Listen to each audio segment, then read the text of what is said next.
Hello friends, welcome to all of you. और आज के वीडियो में हम IITJEM 2020 लीनियर अलजेब्रा के क्वेश्चंस को डिस्कस करने वाले हैं।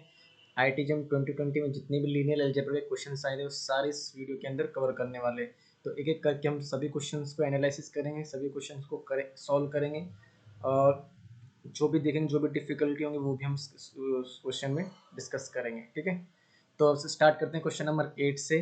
तो क्वेश्चन नंबर 8 क्या है अपना, लीनियर ट्रांसफॉर्मेशन पर है। लीनियर ट्रांसफॉर्मेशन क्या है, टी आर स्क्वायर से आर स्क्वायर पर एक लीनियर ट्रांसफॉर्मेशन डिफाइन किया गया है। ठीक है, और ट्रांसफॉर्मेशन में आपको गिवन है T of x comma y is equal to minus x comma y. Then अब आपको ऑप्शंस दिए हुए हैं। ऑप्शंस क्या है, T to the power 2k is equal to T for all k greater than 1 greater than equal to 1, and B option t to the power 2k plus 1 is equal to minus t for all k greater than equal to 1. Okay, the range of t square is proper subspace of the range of t, and D option the range of t square is equal to the range of t. ठीक है, तो करना कैसे इस question को, इसमें direct कुछ नहीं करना, आपको मैट्रिक्स बनाना है, मैट्रिक्स रिप्रेजेंटेशन करना है आपको बेसिस की हेल्प से। ठीक है, फिर वहां से आपको ऑप्शंस डिस्कार्ड करने हैं। ठीक है, तो आइए करते हैं क्वेश्चन नंबर 8 को। तो यहाँ पर आपको ट्रांसफॉर्मेशन है क्वेश्चन नंबर 8 में। ये ठीक है, ये कलर चेंज चूज कर लेते हैं हम। ओके, क्वेश्चन नंबर 8 ट्रांसफॉर्मेशन है टी आर स्क्वायर से आर स्क्वायर पर। ओके, फिर ट्रांसफॉर्मेशन क्या है, T of x comma y is equal to minus x comma y. Okay, ठीक है। अब यहाँ पर ट्रांसफॉर्मेशन पे बेसिस के जो एलिमेंट्स है वो लगाएंगे। तो पहला 1,0 है, तो वो लगाने पर हमारा -1,0 आ गया। ठीक है, नेक्स्ट टी ऑफ 0,1 लगाएंगे तो अपना आ जाता है 0,1। यही है ना, एक बार ट्रांसफॉर्मेशन को चेक कर लेते हैं क्या हमने सही लिखा है। -x minus x comma y. Okay, ठीक है, सही लिखा है -x कोमा वाई, तो ये अपना 0 हो गया। ओके, तो ये हमारा ट्रांसफॉर्मेशन से रेंज आ गई। ठीक है, मैट्रिक्स बना लेंगे तो matrix T is equal to क्या जाएगा, बिल्कुल सिंपल बन जाएगा, 2 × 2 की मैट्रिक्स बनेगी। जो इसकी रेंज है इसको कॉलम में रखना है, तो -1 0 और 0 1, ये तो आ गया आपका टी। अब ऑप्शंस को देखिए। ऑप्शन पहला ऑप्शन बोल रहा है कि T to the power 2k is equal to T for all k greater than equal to 1। हम k इज इक्वल टू 1 के लिए चेक कर लेते फॉर ऑप्शन 1 के लिए। ठीक है, तो हमको चेक करना है क्या T square is equal to T है for k is equal to 1 के लिए।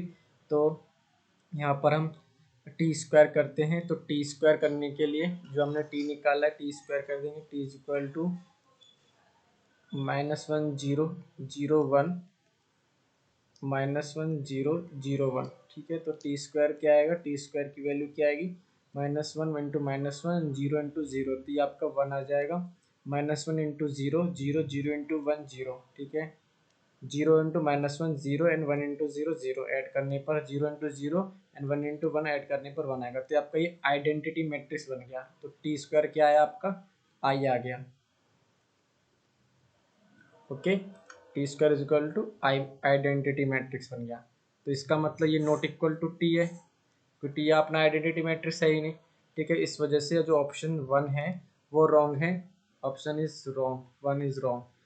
टी नेक्स्ट है B is equal to T to the power, B option है T to the power 2k plus 1 is equal to minus T for all k greater than equal to 1। इसके लिए भी k is equal to 1 के लिए check करेंगे, तो यहाँ पर बन जाएगा T cube is equal to minus T check करना है। ठीक है, तो माइनस टी चेक करने के लिए क्या करना पड़ेगा, टी क्यूब करना पड़ेगा। तो यहाँ पर टी से मल्टीप्लाई करेंगे तो टी इजक्वल टू टी आ जाएगा, जो कि नॉट माइनस टी है। ओके, तो इस वजह से ऑप्शन जो बी है वो भी रॉन्ग हो गया, ऑप्शन बी भी रॉन्ग हो गया। ओके ओके, नेक्स्ट है C option, the range of T square, the range of T square is a proper subspace of the range of T. और डी ऑप्शन है the range of T square is equal to the range of T. ठीक है, यानी कि यह proper सब space है या टी स्क्वायर इसका इस रेंज टी के इक्वल है। ठीक है, कैसे चेक करना है आइए।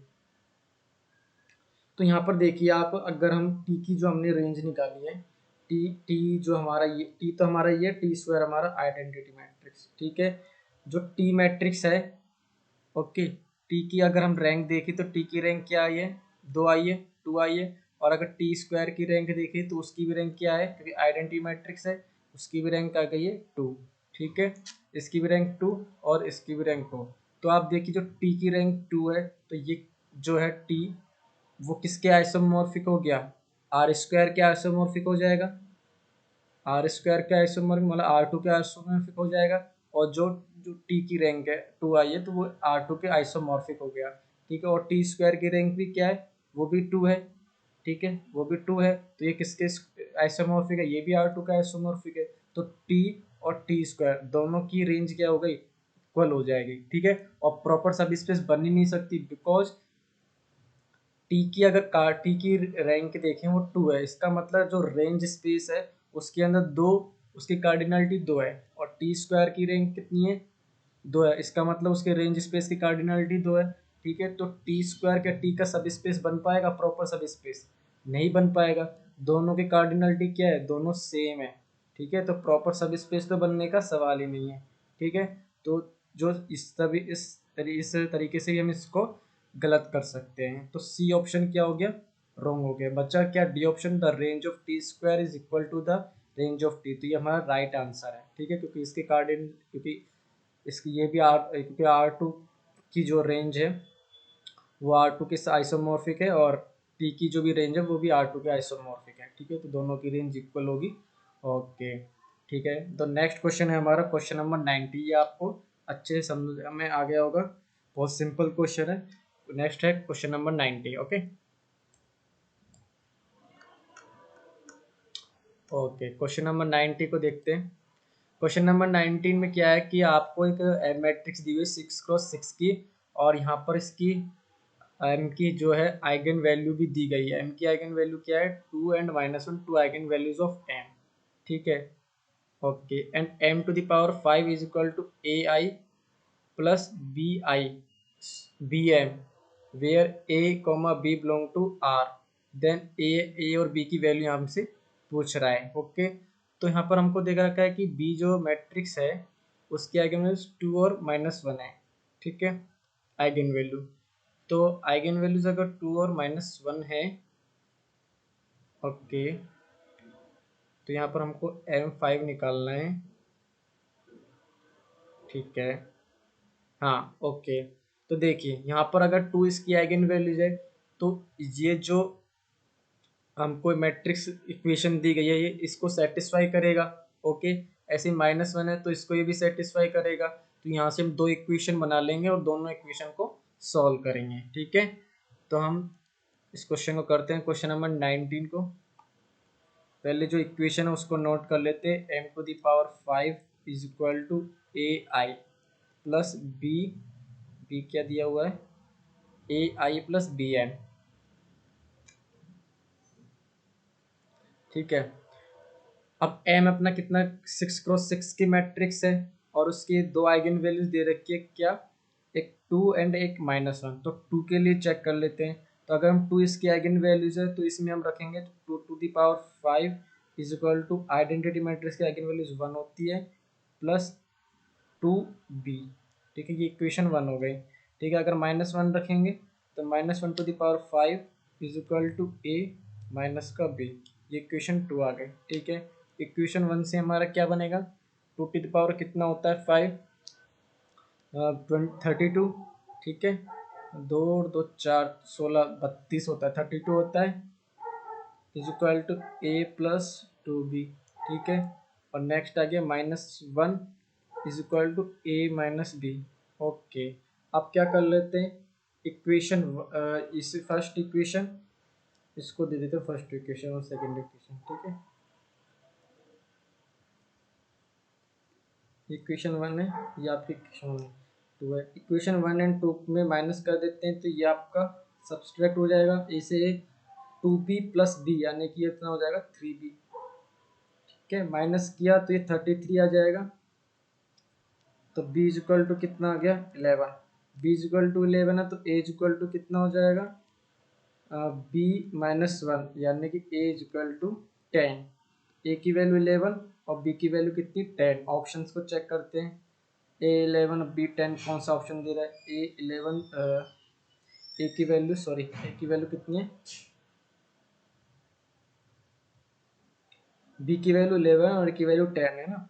बी की वैल्यू 11, ए की वैल्यू, तो ऑप्शन ए इज करेक्ट। ठीक है, इस तरह से क्वेश्चन नंबर 19 करना था। ठीक है, next question, question number 20। Question number 20 में क्या दिया हुआ है कि आपको एक एन क्रॉस एम की मैट्रिक्स दी गई है, नॉन जीरो रियल मैट्रिक्स है। ओके, मतलब नॉन नल मैट्रिक्स है, with M square is equal to zero and let alpha belong to alpha कोई नॉन जीरो रियल नंबर है। देन आपसे ऑप्शन पूछा गया कि alpha is the only eigenvalue of M plus alpha I and M minus alpha I. Alpha is the only eigenvalue of M plus alpha I and alpha I minus n. Minus alpha is the only eigenvalue of m plus alpha I and m minus alpha I. And minus alpha is the eigenvalue of m plus alpha I and alpha I minus m. Okay, ठीक है। तो question number 20 है हमारा ये। सबसे पहले यहाँ पर क्या दिया गया है कि इस क्वेश्चन में कि M square is equal to zero है। ठीक है, और एम जो है वो मैट्रिक्स, वो आपकी एन क्रॉस एन की मैट्रिक्स है। ठीक है, एन नॉन जीरो मैट्रिक्स है और M square equal to zero, इसका मतलब एम कैसी मैट्रिक्स हो गई? M is a nilpotent matrix.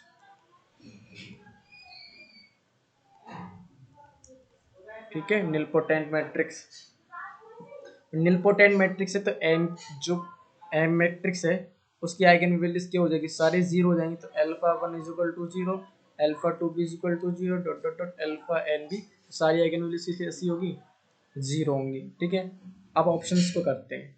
Option पहला देखिए, अगर अल्फा मतलब alpha is the only eigenvalue of M plus alpha I and M minus alpha I. अगर एम की आइगन वैल्यूज कैसी हैं? सारे जीरो हैं। और आइडेंटिटी मैट्रिक्स की आइगन वैल्यूज कैसी है? सारे वन वन होती है। तो अगर एम और आइडेंटिटी मैट्रिक्स की आइगन वैल्यूज रखते हैं तो इसकी आइगन वैल्यूज क्या आ जाती हैं? अल्फा, सारी अल्फा आ जाती है। ठीक है, बट इस वाले में एम माइनस अल्फा आई में जीरो और वन रखेंगे तो यहाँ पर माइनस अल्फा आ जाएगी। तो alpha is the only, alpha केवल इसकी आइगन वैल्यू है, एम माइनस अल्फा की है ही नहीं। ठीक है, तो इस रीजन से ऑप्शन जो ए है वो रॉन्ग हो जाएगा। नेक्स्ट है कि alpha is the only eigenvalue of M plus alpha I and alpha I minus M. इसमें भी जीरो और आइडेंटिटी मैट्रिक्स की आइगन वैल्यू वन रखेंगे तो यहाँ पर आ जाएगा आपकी eigenvalues alpha alpha alpha N time. ठीक है, ऐसे ही इसमें रखेंगे तो यहाँ पर भी eigenvalues alpha alpha alpha N time आ जाएंगे। तो alpha only eigenvalue M plus alpha I and alpha I minus M is the right option. ठीक है, ये तो अपना सही है। नेक्स्ट, अब दो एमसीक्यू आगे चेक करने की जरूरत नहीं है बट फिर भी हम देख लेते हैं। Minus alpha is the only eigenvalue of M plus alpha I and M minus alpha I. तो यहाँ पर हम जीरो और वन रखेंगे तो सारी आइगन वैल्यूज कैसी आएंगी? एल्फा आएंगी। But minus alpha eigen value है ही नहीं इसकी, एल्फा है। ठीक है, तो इस रीजन से ऑप्शन बी तो अपना राइट था ना। ऑप्शन बी तो राइट है, सी रॉन्ग है। ठीक है, डी डी भी रॉन्ग हो जाएगा क्योंकि माइनस एल्फा इसमें से किसी की भी आइगन वैल्यू नहीं है क्योंकि इसकी आइगन वैल्यू होगी सारी अल्फा, इसकी भी आइगन वैल्यू सारी अल्फा होंगी, तो माइनस अल्फा आइगन वैल्यू इसकी है ही नहीं। ठीक है, तो इस रीजन से ऑप्शन डी भी रॉन्ग है हमारा। ठीक है, तो इस तरह से क्वेश्चन नंबर 20 करना था। नेक्स्ट क्वेश्चन है क्वेश्चन नंबर 23। ठीक है, क्वेश्चन नंबर 23 क्या है? आपको एक एम मैट्रिक्स है 4x3 ऑर्डर की रियल मैट्रिक्स। ओके, यहाँ पर आपको स्टैंडर्ड बेसिस दिए गए हैं E1, E2, E3 R cube के, which of the following is true. Okay, तो पहला ऑप्शन बोल रहा है if rank of M is equal to one है, अगर एम की रैंक वन है देन जो ये सेट है M E1, M E2 is the linearly independent set. ठीक है, अगर बी ऑप्शन बोल रहा है अगर एम की रैंक टू है, एम की रैंक कैसी है? टू है, तो उस केस में M E1 और M E2 जो सेट है वो लीनियरली इंडिपेंडेंट सेट होगा। अगर M की रैंक टू है तो उस केस में M E1, M E3 linearly independent set. और डी ऑप्शन बोल रहा है कि अगर M की रैंक थ्री है तो उस केस में set of M E1, M E3 is the linearly independent set. ठीक है, अब आइए इस क्वेश्चन को करते हैं। तो क्वेश्चन नंबर 23 है हमारा।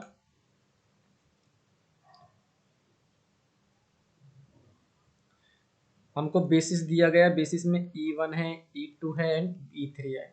ठीक है, यही हमको दिया गया। अब चलिए ठीक है, ऑप्शन पे आते हैं। पहले ऑप्शन को चेक करते हैं। अगर हम मान के चलो 4 क्रॉस 3 की मैट्रिक्स ले लेते हैं और उसकी रैंक हम ले लेते हैं 1, ऐसा कोई मैट्रिक काउंटर से करते हैं इस क्वेश्चन को। ठीक है, तो ऑप्शन ए के लिए करते हैं। तो हमने मान के चलो ए मैट्रिक्स लिया जिसमें हमारी 4 क्रॉस 3 की मैट्रिक्स है और उसकी रैंक है 1 है। तो हम फर्स्ट रो को नॉन जीरो रख देते हैं, बाकी सारी जीरो। 4 क्रॉस 3 है ना, तो 3 4 क्रॉस 3, ठीक है, 4 क्रॉस 3, 3 कॉलम 4, हाँ ओके। तो ये भी हमारा जीरो होगा ना।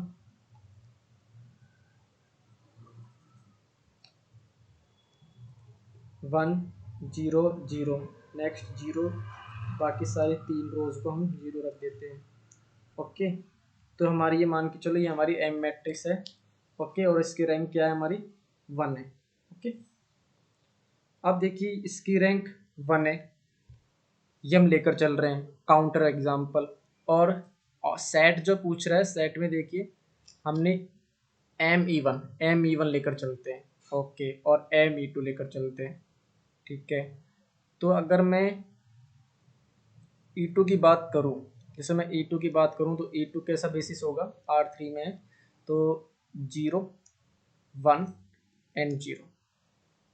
ठीक है, इसको अगर मल्टीप्लाई करेंगे इस एम को इस बेसिस से, मतलब M E1 किया है ना हमने, तो यहाँ पर M E2 कर देते हैं।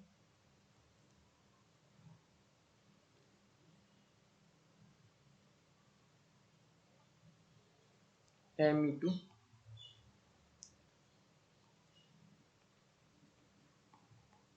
ठीक है, ये हमारा M है, ये हमारा E2 है। मल्टीप्लाई करेंगे तो आपकी जो मैट्रिक्स बनेगी वो किस तरह से आएगी। फर्स्ट रो को इस कॉलम से मल्टीप्लाई करेंगे तो जीरो आ जाएगा, बाकी सारी भी एंट्रीज भी जीरो रहेगी। ये सभी एंट्री कैसी रहेंगी, जीरो रहने वाली है। ठीक है, तो इस सेट के अंदर जीरो एलिमेंट है, इस सेट के अंदर जीरो एलिमेंट है इस वाले सेट के अंदर, तो इस वजह से ये लिनियरली डिपेंडेंट हो जाएगा। तो ऑप्शन ए इज रॉन्ग। ठीक है, नेक्स्ट अगर मैं एम की रैंक 2 ले लेता हूँ तो उस केस में जो सेट दिया हुआ है M E1, M E2 वो LI होगा या LD होगा। ठीक है, तो अगर एम को 2 लेते हैं, रैंक 2 ले लेते हैं, हम 2 ले लेते हैं तो इसमें इसको कर देते हैं 1। ठीक है, इसको कर देते हैं 1। ओके, और हमारा सेट है M E1 की बात कर रहे हैं तो ये हमारा 0। ठीक है, और ये हमारा अगर रैंक 2 करनी है तो इसको ना करके इसको कर लेते हैं ना। ठीक है, ठीक है, इसको कर देते हैं, ये 0। ओके, इसको 0 बना देते हैं, इसको 1 बना देते हैं। ठीक है, अब इसको मल्टीप्लाई करेंगे तो ये भी कैसा मैट्रिक्स आएगी, 0 मैट्रिक्स देगा। रैंक कितनी है इसकी, 2 रैंक है। फिर भी ऑप्शन बी जो है हमारा वो कैसा हो जाएगा, रॉन्ग हो जाएगा। ठीक है, उसमें भी 0 एलिमेंट आ जाएगा अगर रैंक हम 2 लेकर चल रहे हैं तो। ठीक है, तो ये भी LI हो जाएगा, तो बी ऑप्शन रॉन्ग। ठीक है, नेक्स्ट क्या है, अगर हम रैंक 2 लेकर चलते हैं और सेट हमने बदल दिया है M E1, M E3 है। ठीक है, E2 की जगह क्या ले लिया, E3 है, तो उस केस में LI होगा LD होगा, चेक कर लेते हैं। मैट्रिक्स ऐसे ही लेकर चलते हैं और हमने ले लिया E1 और E2। ठीक है, चलो थोड़ा इसमें चेंज कर देते हैं। अब की बार यहाँ लगा देते हैं, ये 1, ये 0। ओके, और E3 है तो ये हमारा लास्ट में 0 आ जाए, लास्ट में 1 आ जाएगा। ठीक है, ये E3 हो गया, ये हमारा 2 रैंक मैट्रिक्स है। अब मल्टीप्लाई करेंगे तो तब भी क्या देगा, 0 मैट्रिक्स देगा। ओके, ये भी 0 मैट्रिक्स देगा। तो इस सेट के अंदर कैसा एलिमेंट है, 0 एलिमेंट है इसके भी अंदर, तो इस वजह से ये LI हो जाएगा। तो सी ऑप्शन भी रॉन्ग हो जाएगा। लास्ट बचा ऑप्शन डी।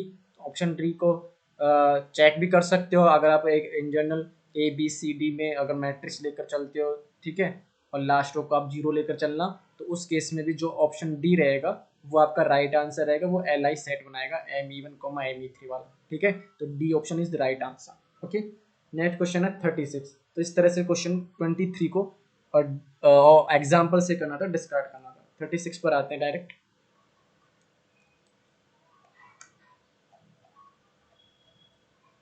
ओके, ये बहुत अच्छा क्वेश्चन है। क्या दिया हुआ है यहाँ, सिस्टम ऑफ लीनियर इक्वेशन है और यहाँ पर the system is consistent if, condition, किस कंडीशन पर ये जो सिस्टम दिया हुआ है, मतलब एम और के किस वैल्यू पर सिस्टम कंसिस्टेंट होगा। ठीक है, ओके। तो यहाँ पर पहले नोटबुक खोल लेते हैं हम।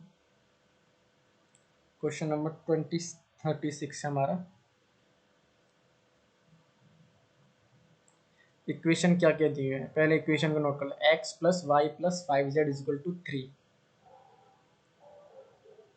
X plus Y plus 5z is equal to 3, first equation. Next equation है X plus 2y plus M Z is equal to 5। X plus 2y plus M Z is equal to 5, ये second equation हो गई। Third equation है X plus 2y plus 4z is equal to K. X plus 2y plus 4z is equal to के। ये तीन equation हमको दी गई है और वेरिएबल कितने हैं, तीन वेरिएबल है। ठीक है, तीन वेरिएबल है, तीन इक्वेशन, इसका मतलब 3x3 की मैट्रिक्स होगी ये पे। एक बार इक्वेशन को चेक कर लेते हैं। X plus 2y plus 4z is equal to k और x plus 2y plus M Z is equal to 5। ये एम जेड है, एम स्क्वायर नहीं है। ठीक है,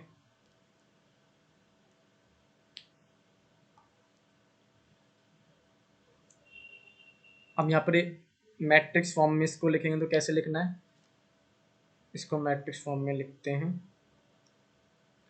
1 1 5 3 1 2 m इज 5। नेक्स्ट है 1 2 4 एंड के। ठीक है, अब कंसिस्टेंट के लिए क्या कंडीशन होनी चाहिए वो हम चेक कर रहे हैं। तो हम ऑपरेशन लगाते हैं, सबसे पहले जीरोज बनाते हैं। 1 1 5 एंड 3, तो ये तो जीरो हो जाएगा। R2 माइनस R1 करेंगे तो ये आपका 1 देगा, ये m माइनस 5 आ जाएगा। ये 5 माइनस 3 करेंगे तो 2 दे देगा। ठीक है, यहाँ पर 0, ये भी 1 आ जाएगा। 4 माइनस 5 करेंगे तो माइनस का 1 और k माइनस का 3। ठीक है, नेक्स्ट करेंगे, इक्वल में रख देते हैं 1 1 5 3 0 1 m माइनस 5 2। अब ठीक है, लास्ट वाली रो को जीरो बनाते हैं, माइनस करके ये 0 minus 1 and minus m minus 5, minus 1 है, माइनस m प्लस 5 हो जाएगा। तो इसका मतलब ये कितना हो गया, 5 माइनस 1 यानी कि 4 माइनस m। ठीक है, 4 माइनस m और k माइनस 3 माइनस का 2 यानी k माइनस 5, ये आ गया।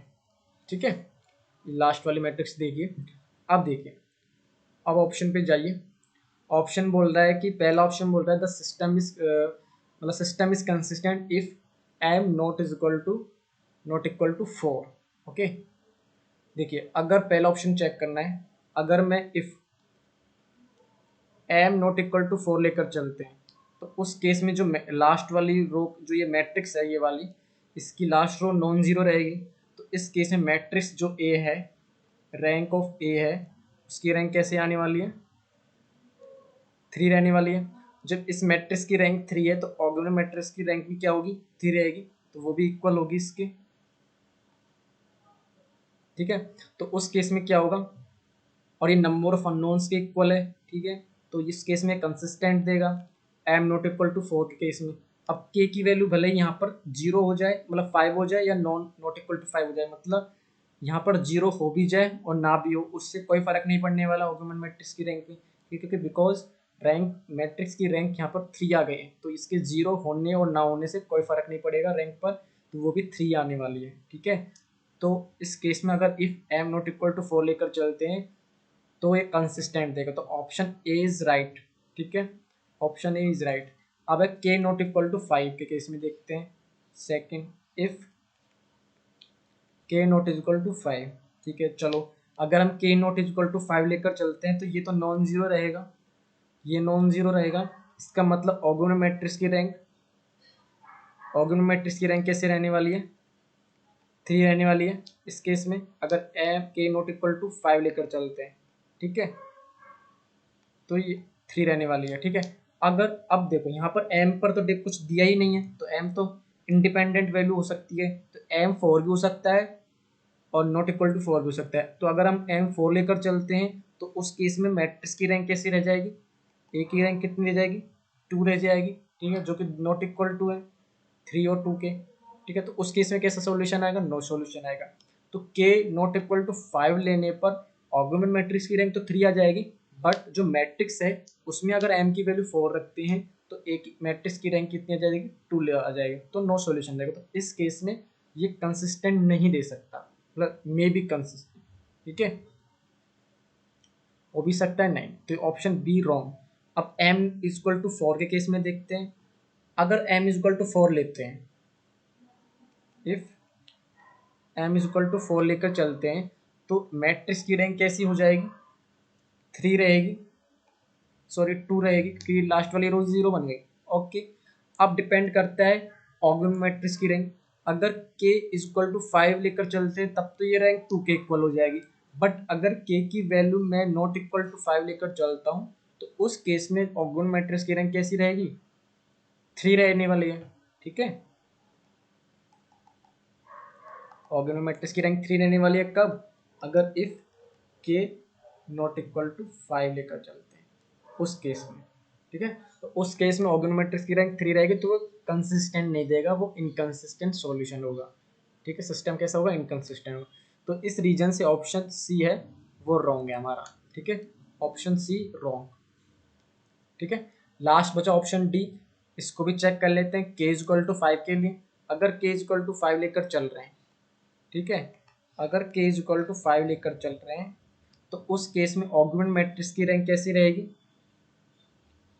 के इक्वल टू 5 लेकर चलते हैं तो ये तो 0 हो जाएगा, ठीक है, ये 0 हो गया। अब इसके 0 होने से ऑगमेंट मैट्रिक्स का पता नहीं चलेगा रैंक क्या है, ठीक है, अगर के इक्वल टू 5 लेकर चलते हैं ये तो 0 हो गया, ठीक है। अब डिपेंड करेगा एम की वैल्यू, अगर एम इज इक्वल टू 4 लेकर चलते हैं, दो कंडीशन रहेगी एम की, या तो 4 रहेगी या नॉट इक्वल टू 4 रहेगी, ठीक है। के तो हम 5 लेकर चल रहे हैं उस वजह से 0 हो गया, ठीक है। अब अगर m की वैल्यू 4 लेकर चलते हैं इस सिस्टम में, m की वैल्यू 4 लेकर चलते तो मैट्रिक्स की रैंक भी, तो लास्ट वाली रो है 0 हो जाएगी, ठीक है, और ये ऑलरेडी 0 है क्योंकि हमने k इक्वल टू 5 लेकर चल रहे हैं, तो उस केस में ऑर्गेनिक मैट्रिक्स की रैंक 2 और रैंक की मैट्रिक्स भी 2, जो कि इक्वल आने पर कंसिस्टेंट देगा, ठीक है। अगर k नॉट इक्वल टू 4 लेकर m नॉट इक्वल टू 4 लेकर चलते हैं तो उस केस में भी मैट्रिक्स की रैंक 3 रहने वाली है और ऑर्गेनिक मैट्रिक्स की रैंक कैसी रहने वाली है, 3 रहने वाली है, ठीक है। अगर m इक्वल टू 4 लेकर चलते हैं तो तब क्या होगा, rank a equal to 2 is equal to organic matrix, और अगर m नॉट इक्वल टू 4 लेकर चलते हैं उस केस में मैट्रिक्स की rank 3 equal to rank of organic matrix, ठीक है। दोनों ही केस में कैसा सिस्टम रहेगा, कंसिस्टेंट रहने वाला है, ठीक है। तो इस रीजन से option D is right, option D is right. तो इस तरह से क्वेश्चन नंबर 36 था, अच्छा क्वेश्चन था, कुछ बच्चों ने मिस्टेक होने के चांसेस थे इसमें, ठीक है। नेक्स्ट क्वेश्चन है हमारा क्वेश्चन नंबर 58।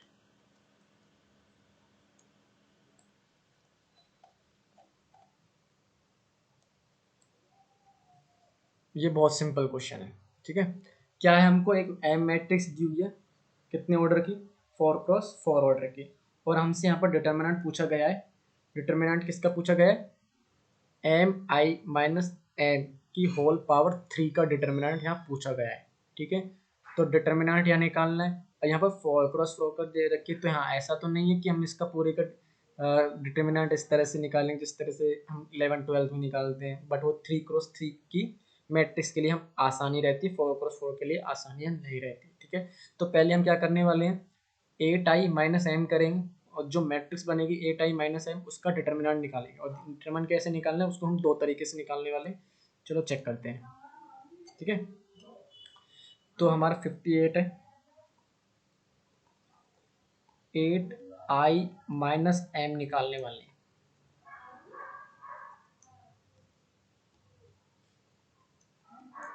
4x4 की मैट्रिक्स बनने वाली, देखो डायरेक्ट कैसे निकलेगा, 8i मतलब आइडेंटिटी मैट्रिक्स की में से m माइनस करेंगे तो ये तो सारी एंट्री डायगोनल एंट्रीज में तो 8 माइनस हो जाएगा, मतलब 8 माइनस 9 यानी कि 1 -1 -2 -7 -2 -1 यही बना देते हैं हम डायरेक्ट। ठीक है, दूसरे पेज में जाने पर दिक्कतें रहेंगी। तो 8 माइनस 9 करेंगे तो माइनस का 1, ओके, 2 माइनस का 7 माइनस का 1, ओके, ये 0 देगा, 8 माइनस 7 1 आएगा, -2 -1 ये 0 देगा, ये भी 0 आएगा, 8 माइनस 11 कितना आएगा, माइनस का 3, 8 माइनस 11 कितना देगा, माइनस का 3, माइनस का यहाँ 6 आ जाएगा, 0 0 ये आ जाएगा 5 और ये यहाँ पर आएगा माइनस का सॉरी प्लस का 8। ठीक है, ओके। तो पहले तो हम इसको फर्स्ट तरीका क्या है निकालने का, इसका डिटर्मिनेंट निकाल लिए और पावर कर दीजिए इसकी 3, तो डिटर्मिनेंट निकल के आ जाएगा जो आपसे पूछा गया है। ठीक है, तो डिटर्मिनेंट कैसे निकालना है, यहाँ पर आप देखिए फर्स्ट जो कॉलम है बाकी लास्ट की एंट्रीज तो 0 है और -1 है। ठीक है, तो यहाँ पर हम क्या करते हैं, -1 जो एक तरीका होता है डिटर्मिनेंट निकालने का उससे निकालेंगे। ठीक है, फिर हम इसका डिटर्मिनेंट निकालेंगे, -1 इंटू इसका डिटर्मिनेंट। ठीक है, तो इसका डिटर्मिनेंट इसमें 1 है तो -3 इंटू 8 करेंगे, बाहर ऑलरेडी माइनस आने वाला है, और माइनस का 8 माइनस का 6। ठीक है, 5 माइनस 6 आएगा आपको,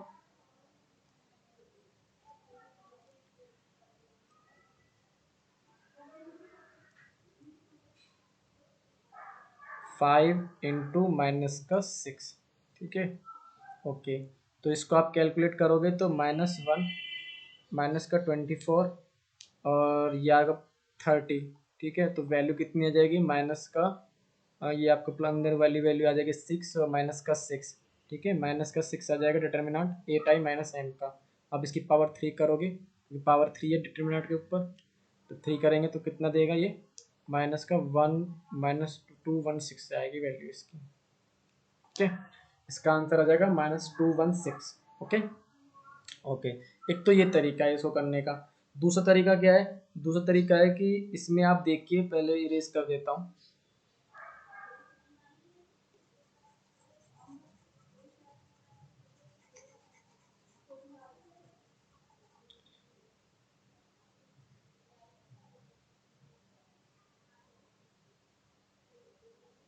यहाँ पर कितना आया था, 8 आया था। ओके, आप इस मैट्रिक्स को ढंग से देखें तो ये आपकी कैसी मैट्रिक्स है, ब्लॉक डायगोनल मैट्रिक्स। कैसे मैट्रिक्स है ये, ब्लॉक डायगोनल मैट्रिक्स। एक तब ब्लॉक ये रहा, डायगोनल में 2 ब्लॉक हैं, एक ब्लॉक ये है, एक ब्लॉक ये है। ठीक है, दोनों ब्लॉक की क्या निकाल लीजिए, दोनों मैट्रिक्स की आप क्या निकाल लीजिए, आइगन वैल्यूज निकाल लीजिए। फर्स्ट ब्लॉक है उसकी आइगन वैल्यूज की λ1 is equal to -1 and λ2 is equal to 1। ठीक है, ये तो 2 आइगन वैल्यू यहाँ से आ गई, दो थर्ड एंड फोर्थ आइगन इस मैट्रिक्स से निकाल लिए। ठीक है, तीनों का मल्टीप्लाई कीजिए, चारों आइगन वैल्यूज को मल्टीप्लाई कीजिए, जो प्रोडक्ट आएगा वो आपकी 8i माइनस m का डिटर्मिनेंट होगा। फिर उसकी आप क्या कर लीजिए, पावर 3 कर लीजिए, तो आपका इससे भी आंसर आ जाएगा। ठीक है, तो ये 2 तरीके हैं इस क्वेश्चन को करने के, बहुत सिंपल क्वेश्चन था ये। ठीक है, नेक्स्ट लास्ट क्वेश्चन है क्वेश्चन नंबर 59। क्वेश्चन नंबर 59 बहुत ईजी क्वेश्चन है, बहुत ईजी क्वेश्चन है। ठीक है, कैसे करना है, एक सिंपल इनइक्वालिटी होती है उसको हम बताते हैं। यहाँ पर क्या पूछा गया पहले वो देखते हैं, लीनियर ट्रांसफॉर्मेशन है R7 से R7 पर। ठीक है, यानी कि मैट्रिक्स कैसी है, 7x7 की मैट्रिक्स है। नलिटी कितनी दी गई है, टी की 2 दी गई है, यानी कि रैंक कितनी है टी की, 5 है, 7 minus 2 is equal to 5। Okay, then the minimum possible value of rank of T square, तो minimum possible value of T square यहाँ पर पूछा गया है। ठीक है, तो एक इनइक्वालिटी होती है, आपने पढ़ा होगा, rank of a into B less than equal to minimum of rank of A comma rank of B. ठीक है, यहाँ पर less than equal to mod of rank of A plus rank of B minus है, ये inequality होती है। ठीक है, अब यहाँ पर क्या निकालनी, टी स्क्वायर की निकालनी, यानी ए और बी दोनों क्या लेकर चलते हैं, टी लेकर चलते हैं, तो रैंक ऑफ टी स्क्वायर, ठीक है। और टी की रैंक यहाँ पर दी गई है नलिटी से, तो टी की रैंक कितनी है 5 है, तो यहाँ पर जो लेफ्ट साइड है यहाँ पर रख देते हैं, तो यहाँ पर हम रखेंगे तो ये 5 + 5, ओके। एन कितना है, एन कितना है 7 है, ठीक है। तो 10 - 7 करेंगे तो मिनिमम कितनी वैल्यू हो जाती है टी स्क्वायर की, रैंक ऑफ टी स्क्वायर की 3, ठीक है। तो rank of T square greater than equal to 3, ठीक है। तो टी स्क्वायर की minimum possible value, rank of T square की मिनिमम पॉसिबल वैल्यू क्या है 3 है, ठीक है। तो यहाँ पर आंसर क्या आ जाएगा 3 आ जाएगा, ठीक है। तो इस तरह से ये सभी लीनियर अलजेब्रा के क्वेश्चन थे, ठीक है। आई होप आपको सभी समझ में आए होंगे। अगर डाउट्स हैं फिर भी आप कमेंट सेक्शन में कमेंट करके डाउट्स पूछ सकते हैं, या फिर हमारे जो टेलीग्राम ग्रुप है और व्हाट्सअप ग्रुप है उनको आप ज्वाइन करके हमसे डिस्कस कर सकते हैं, ठीक है। तो आई होप आपको चीज़ें समझ में आ रही होंगी, हमारे जो डिस्कशन है वो समझ में आ रहे होंगे, ठीक है। तो मिलते हैं हम नेक्स्ट वीडियो में, बाय बाय।